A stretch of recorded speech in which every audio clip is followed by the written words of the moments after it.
மற்ற படங்களோடைய கம்பேர் பண்ணும்போது விஜய் அப்படிங்கிற ஒரு பெரிய அசைக்க முடியாத ஒரு நடன கலைஞன் அந்த இடத்துல எங்கேயோ குறைஞ்சிட்டாரோ.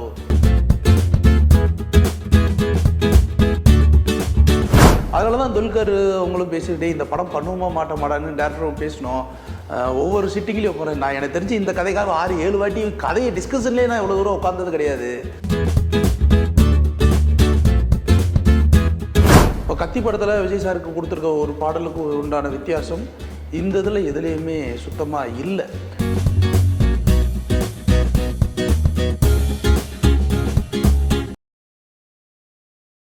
வணக்கம். இன்றைய சந்திப்பில் நம்முடன் இணைந்திருப்பவர் சினிமா விமர்சகர் உசிலை சிவபாலன் அவர்கள். வணக்கம். வணக்கம். அரசியல்ல பரபரப்பா ஒரு பக்கம் போயிட்டு இருக்காரு விஜய். ஜனநாயகன் படத்தோட முதல் பாடல் வெளிவந்திருக்கு. அந்த பாடல் என்ன மாதிரி அனுபவத்தை உங்களுக்கு கொடுத்துருக்கு, அதை பத்தி கொஞ்சம் சொல்லுங்க. அந்த பாடல் ஒரு பெரிய எதிர்பார்ப்புல பார்த்தேன் சார். தளபதி கச்சேரி.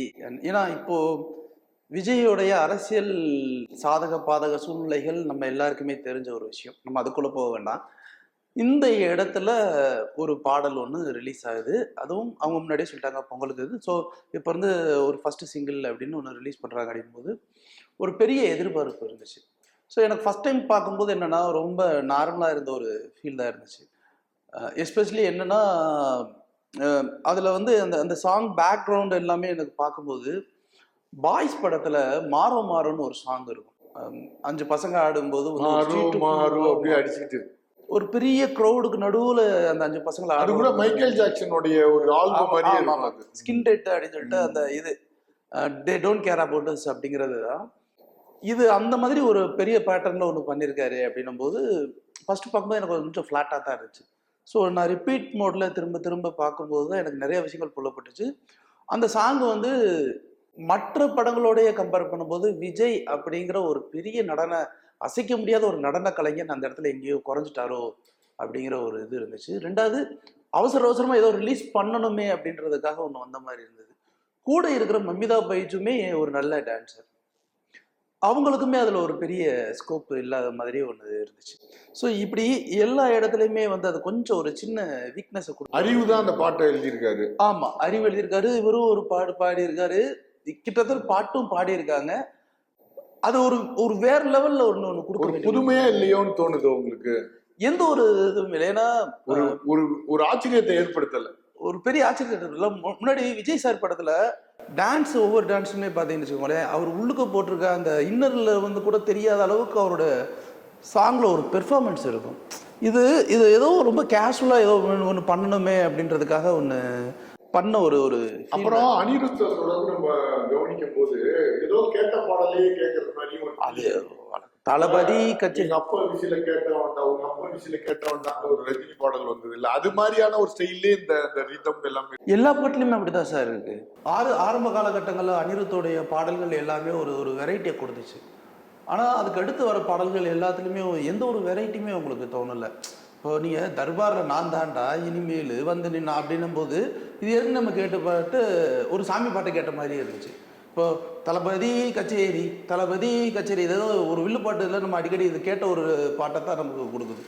ஒருவேளை அனிருத்து வேறு வழி இல்லாமல் ஏதாவது ஒன்று டோன் எடுத்து பண்ணணும்னு நினச்சி பண்ணுறாரா என்ன அப்படிங்கிறது தெரியல. இப்போ கத்தி படத்தில் விஜய் சாருக்கு கொடுத்துருக்க ஒரு பாடலுக்கு உண்டான வித்தியாசம் இந்த இதில் எதுலேயுமே சுத்தமாக இல்லை. ரெண்டாவது ஒரு பெரிய அழுத்தத்தை நமக்கு இதில் ஒன்றுமே கொடுக்கல. ஏதோ ரொம்ப முக்கியமாக என்னென்னா, இது வரிகள் எழுதியிருக்கிறது என்னென்னா, இதை இந்த படம் ஆரம்பிக்கிறதுக்கு முன்னாடி இந்த படத்தோடைய இயக்குனர் ஒரு மேடையில் பேசுகிறாரு அச்சுனோத்து. இந்த படம் எப்படி சார் இருக்கும் அப்படின்னும் போது அப்போ விஜய் சார் சொல்லிட்டாரு, என் படத்தை எல்லா கட்சிக்காரங்களும் பார்ப்பாங்க, எந்த ஒரு அரசியல் சாயமும் அதுக்குள்ளே இருக்கக்கூடாது, ஜனரஞ்சகமான படமாக இருக்கணும், எல்லாரும் பார்க்கக்கூடிய படமாக இருக்கணும் அப்படின்னு விஜய் சார் சொல்லிட்டாரு அப்படின்னு சொன்னாங்க. இதில் நிறைய அரசியல் உள்ளது லிரிக்ஸ்லாம் வச்சு காரணம் என்னன்னா, அவங்க ரொம்ப சிக்கல்ல இப்போ கரூர் சம்பவத்துக்கு பிறகு அந்த சாயல் அவங்களுக்கு கண்டிப்பாக பதில் சொல்றது மாதிரி அந்த பாடல் ஏதோ பண்ணியிருக்காங்க. அது தேவையில்லைன்னு நான் நம்புறேன் சார். இப்போ அவர் ஆரம்பத்தில் சொன்ன அந்த விஜய் மேலே எனக்கு ஒரு பெரிய மரியாதை இருந்தது. என்ன மரியாதைன்னா, சினிமாவை அரசியல் தளத்துக்காக பயன்படுத்திக்காத ஒரு நடிகராக விஜய் உள்ள வராருன்னா அது ஒரு பெரிய விஷயம், ஒரு மரியாதைக்குரிய ஒரு விஷயம், போற்றுதலுக்குரிய ஒரு விஷயம் அப்படின்னு நம்ம நினச்ச இடத்துல கடைசியில் வேறு வழியே இல்லை, என்னையும் வந்து ஒரு அரசியல்வாதி ஆக்கிட்டாங்களேன்னு சொல்லிட்டு முதல் படத்தில் அர்ஜுன் சொல்கிற மாதிரி தான் இப்போது இவரே ஒரு அரசியல்வாதி ஆக்கணுமேன்றதுக்காகவே இந்த பாடலில் வேணும்னே திசை திருப்பி ஒன்று பண்ண மாதிரியான ஒரு ஃபீல் கொடுத்துச்சு. ஓவராலாக எனக்கு என்னென்னா, விஜய் படத்தில் எப்போவுமே ஒரு பாடல் கேட்கும்போது அது ரிங்காரம் விட்டுக்கிட்டே இருக்கும். அந்த பாடலை திரும்ப திரும்ப அது அதுக்கப்புறம் அது பேசப்படுதா இல்லையோ அது அடுத்த ஒரு விஷயம். ஆனால் அப்போ அந்த பாடலை கேட்கும்போது ஒரு ரிங்காரம் இருக்கும், நம்ம வந்து திருப்பி திருப்பி அதை கேட்கணுன்ற ஒரு மூடுக்குள்ளே போகும். பட் இந்த படத்தை நம்ம கேட்கும்போது எனக்கு அந்த ஒரு ஃபீல் உள்ளே வரவே இல்லை. இன்னும் அதுக்குள்ளே இருந்த ஆர்டிஸ்டோடைய ஒரு நளினம் இருக்கு இல்லையா, ஒரு டான்ஸ் கொரியோகிராஃபி அப்படின்னு அந்த இடத்துல பார்க்கும்போது, அந்த டான்ஸ் கொரியோகிராஃபி பார்க்கும்போதே அந்த ஒவ்வொரு ஸ்டெப்பையும் நமக்கு வந்து ரீல்ஸு இதுலையாவது ஒன்று ட்ரை பண்ணியிருப்பாங்க. இதில் அந்த மாதிரி எதுவுமே ஒரு ட்ரை பண்ணுற ஒரு ஃபீலே வரலை. ஏன்னா அதுக்கு உண்டான அந்த மோடு எதுவுமே அங்கே இல்லை அப்படின்னு தான் எனக்கு அதில் தோணுச்சு. இப்போ வந்து மாஸ்க் கவினுடைய படம், அது வந்து வெற்றிமாறனுடைய மென்டார்ஷிப்னு போடுறாங்க அந்த ட்ரெய்லர்லேயே. ஆமாம், அந்த ட்ரெய்லர் வெளியிட்டுட்டாங்க. அந்த விழாவில் எல்லாம் பெருமையாக கவினை பற்றி பேசியிருப்பாங்க. கவினை பற்றி நெல்சன் வந்து என்ன சொல்லியிருக்காருன்னா, அவன் மேலே கீழே போய் வந்தாலும் தமிழ் சினிமாவில் நிலைத்து நிற்பான் கவின் அப்படின்னு சொல்லியிருக்காரு. எப்படி நீங்கள் பார்க்குறீங்க அதை? என்னை பொறுத்தவரைக்கும் அவர் அடுத்த ஒரு சிவகார்த்திகேயன் தான் சார் பார்த்துட்ருக்கேன். எப்படின்னு சொல்கிறீங்கன்னா, இப்போது விஜய் டிவியில் ஒரு சீரியலில் உள்ள வராரு, அசிஸ்டண்ட்டாக உள்ள வராரு, அப்படியே சின்ன சின்னதாக படங்கள் பண்ணுறாரு. ஆரம்பத்தில் அவருடைய படங்கள் பெருசாக பேசப்படலை. டாடாங்கிற ஒரு படத்து மூலமாக அவர் பேசப்படுறாரு, லிஃப்ட்டு ஆவரேஜாக பேசப்படுது. இன்றைக்கி நயன்தாரா கூட அவர் வந்து பேர் பண்ணுற அளவுக்கு அவருடைய வளர்ச்சி இருக்குது. அதே மாதிரி அவருடைய படங்களில் ஏதாவது ஒரு வித்தியாசத்தை கொடுக்கணும் அப்படின்றதுக்காக ஏதோ ஒன்று பண்ணிட்டு, இப்போ ரீசெண்டாக வந்து கிஸ் படத்துலையுமே ஒரு வித்தியாசத்தை ஒன்று பண்ணணும் அப்படின்றாரு. அது ரொம்ப முக்கியமான ஒரு விஷயம்னா, நான் பார்த்த வரைக்கும் கவின் உடம்பு குண்டாகவும் வச்சுக்கிறாரு, அதே சமயம் உடம்பு ஒல்லியாகவும் வச்சுக்கிறாரு. ஸோ கதைக்கு ஏற்ற மாதிரி தன்னோட உடம்பையும் தகவமைச்சுக்கிறாரு அப்படிங்கிற ஒரு விஷயம் இருக்குது.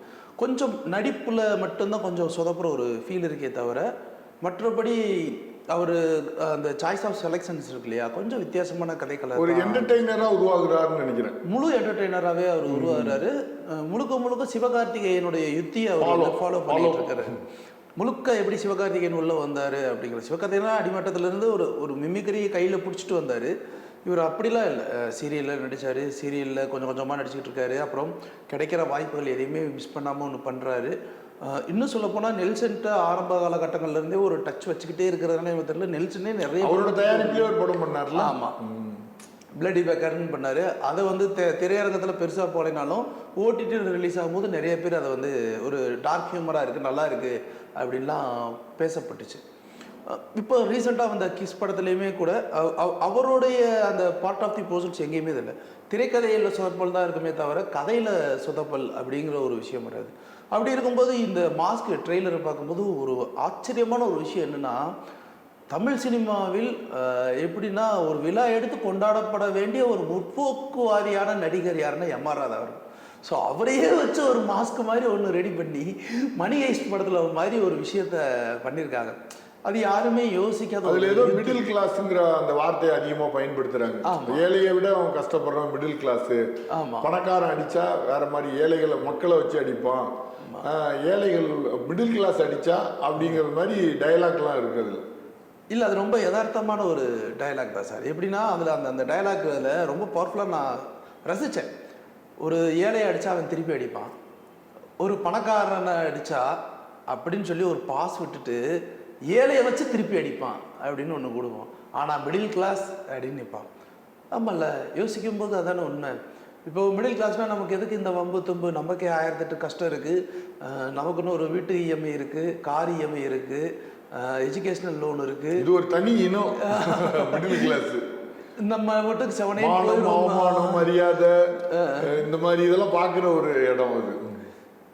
ரொம்ப பாட்டுக்கு 7 இருக்கும் அப்படின்னு. ஆனால் நீங்கள் தமிழ் சினிமாவில் எடுத்து பாருங்கள் சார், பெரும்பாலான ஒரு ஆக்ஷன் படம் எல்லாமே வந்து இந்த மிடில் கிளாஸில் இருக்கிற ஒருத்தனுடைய கோபத்தின் வெளிப்பாடாக தான் இருக்கும். எக்ஸாம்பிள் சொன்னால் சியான் விக்ரமுடைய தில் படத்தில் ஒரு டயலாக் வரும், நம்மளாம் மிடில் கிளாஸ், நம்ம காஞ்ச சாணி ஏறி மிதிச்சுக்கிட்டே போனாலும் நம்ம அமைதியாக இருக்கணும், அப்படியெல்லாம் அவனை சும்மா விட முடியாதுன்னு தான் விக்ரம் கொந்தளிக்க ஆரம்பிப்பார். எல்லா இடத்துலையுமே ஒரு மிடில் கிளாஸ் அப்படின்னும் போது அவனால் வந்து ஒன்றும் பண்ண முடியாது அப்படின்றது வந்து எல்லாருக்குமே ஈஸியாக தெரிஞ்சது. ஏன்னா அவன் அவ்வளோ ஃபினான்ஷியல் கமிட்மெண்ட்டில் லாக் ஆகிருப்பான், ஃபேமிலி சிச்சுவேஷனில் லாக் ஆகிருப்பான் அப்படிங்கிற ஒரு விஷயம். ஸோ அந்த இடத்துல ஒருத்தர் வெகுண்டில் வர ஒருத்தன் அப்படின்னும்போது அவன் என்ன பண்ணுவான் அப்படிங்கிற ஒரு கேள்வியை முன் வச்சு தான் இந்த ஒரு விஷயத்தையே பண்ணியிருக்காங்க. படம் பார்க்கும்போது ஆக்ஷன் ப்ளஸ் பிளாக் காமெடி. இதில் ஹைலைட்டான விஷயம் என்னென்னா, Andrea one of the producer. So Andrea அவ்வளோ சீக்கிரத்தில் ஒரு படத்துக்கு ப்ரொடியூசராக உள்ளே வராங்க அப்படின்னா கண்டிப்பாக அவங்க ஒரு நெகட்டிவ் ரோல் தான் பண்ணியிருக்காங்க. ஆமாம், நெகட்டிவ் ரோல் தான் பண்ணுறாங்க. ஒரு வேல்யூ இந்த நீலாம்பரி மாதிரின்னு சொல்கிறாங்க அதை.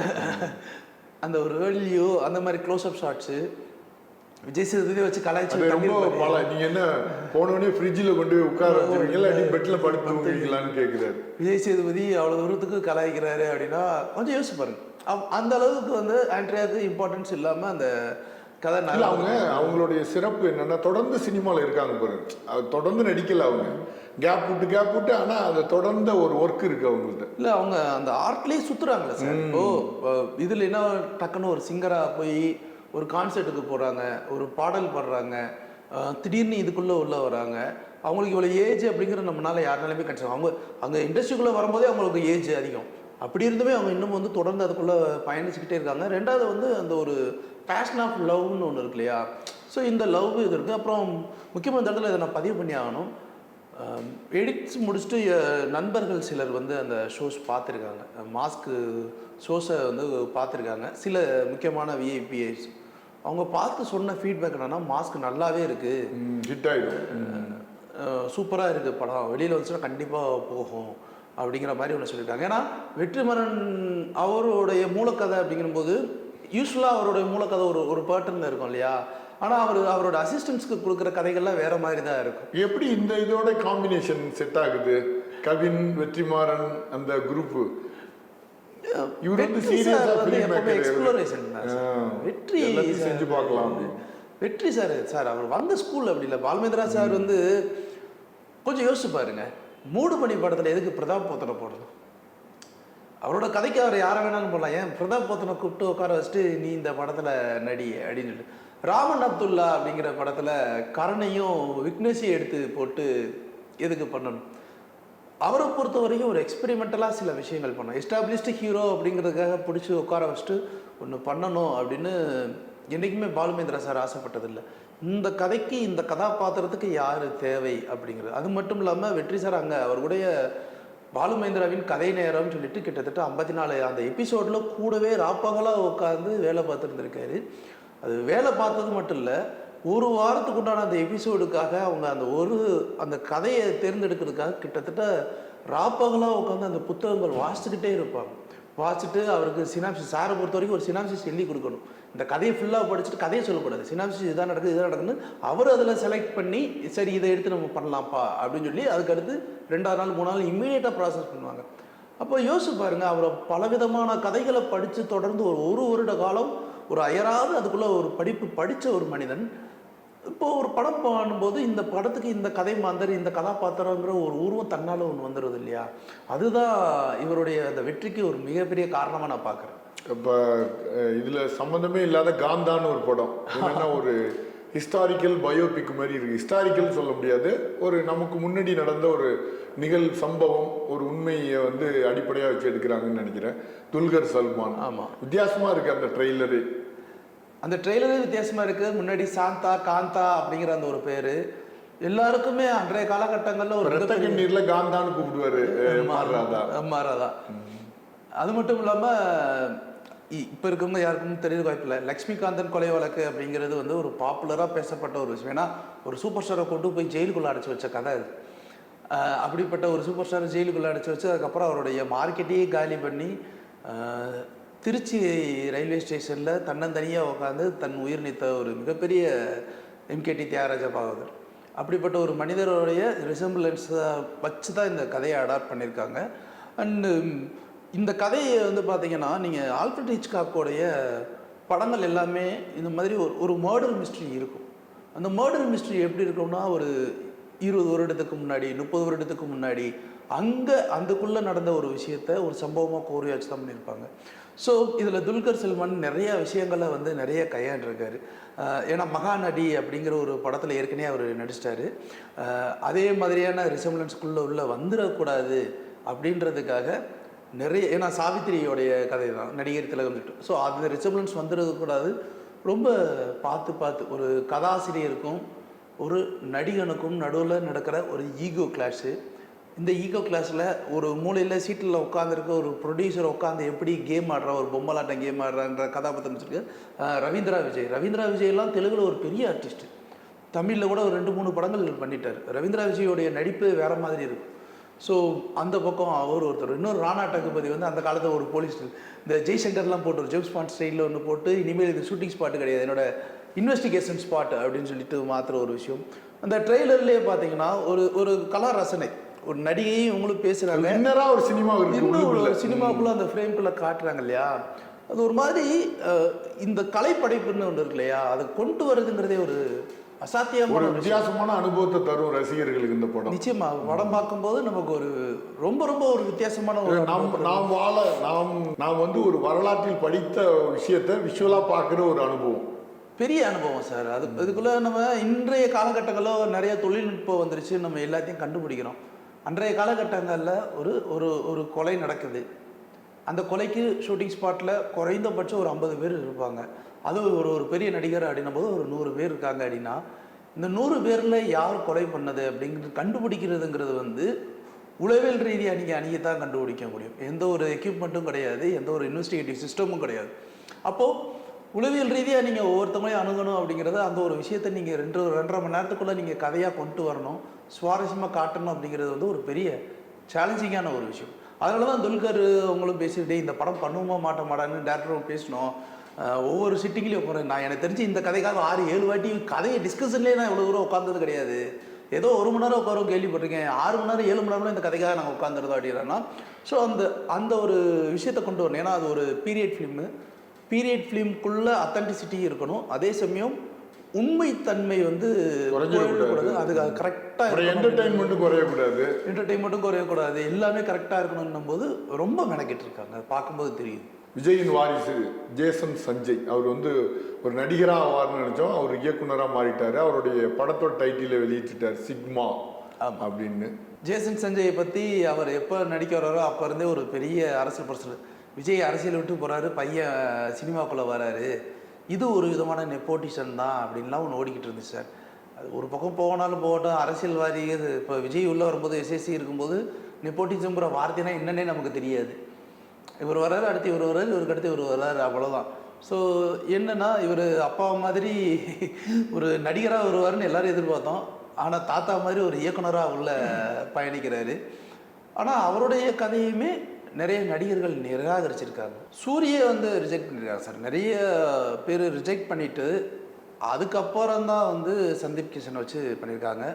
அண்டு ரொம்ப முக்கியமாக என்னென்னா இதில் வந்து லைக்காவுக்கு வந்து வால்வா சால்வா தரணும். ஏன்னா அவங்க இந்த இதோட இந்தியனோட முடிச்சு அப்படியே விட்டுட்டாங்க. என்னன்னா கத்தியில் ஆரம்பித்த அவங்க வாழ்க்கை கடைசியில் அவங்க பையனோட இதோட முடிகிற தருணத்தில் வந்து நிற்கிறாங்க. பெரிய பெரிய ப்ராஜெக்ட் என்னமோ பண்ணாங்க, எல்லாத்தையும் ஸ்டாப் பண்ணிட்டாங்க. டோட்டலாக வந்து அவங்க யூடியூப் சேனல்லேருந்து எல்லாமே ஓரளவுக்கு அப்படியே முடக்கிட்டாங்க. ஃபண்டு ப்ராப்ளம், அந்த ப்ராப்ளம், இதுன்னு சொல்லிட்டு பெருசாகவும் போகலை. ஸோ இப்போ வாழ்வாதாவா அந்த ஒரு தருணத்தில் இப்போ லைக்கா நிற்கிது. இன்னொரு பக்கம் ஜேசன் சஞ்சய் அப்படின்னும் போது விஜயோடைய ரசிகர்கள் அப்வியஸாக படம் பார்க்குறதுக்கு வருவாங்க. சந்தீப் கிஷனுக்குமே வந்து இது ஒரு முக்கியமான படம். ஏன்னா இதற்கு முன்னாடி மைக்கேல்னு ஒரு படம் அப்படி தான் ட்ரை பண்ணியிருப்பார், ஆக்ஷன் பிளாக் எல்லாமே நிறைய ட்ரை பண்ணியிருப்பார். பட் அது பெருசாக போகலை. ஈவன் அவர் லோகேஷ் கனகராஜோட ஃப்ரெண்டாக இருந்தாலுமே அங்கே ஒன்றும் சரியில்லை அப்படின்னும் போது அது சரியில்லை தான். ஸோ இந்த இடத்துல வந்து பார்க்கும்போது அந்த போஸ்டர் பார்க்கும்போது ரொம்ப வித்தியாசமாக இருக்குது. அந்த மாதிரி நவீனமாக தான் இருக்குது.